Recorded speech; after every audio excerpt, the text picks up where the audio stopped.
крапіва, дыпламаваны баран. У адным сяле, неважна дзе, хадзіў баран у чарадзе. Разумных бараноў наогул ж нямнога, а гэты дурней дурнога, не пазнае сваіх варот. Відаць, што галава слабая, а лоб дык вось наадварот.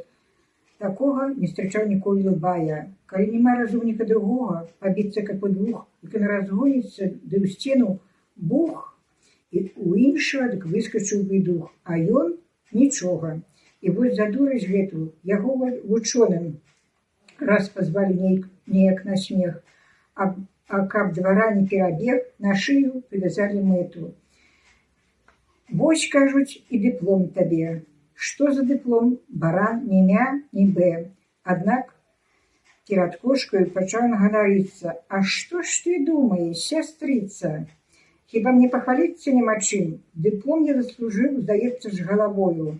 І не раўняйся ты са мною. Аб гэтым лучше помаўчы, сказала яму кошка. Каб ты быў разумнейшы трошка, ды розумам раскінуць мог авечым, то ўбачыў бы, што ганарыцца нечым. Бо заслужыў ты свой дыплом не галавой, а лбом. Другі баран ні бэ, ні мя, а любіць гучнае імя.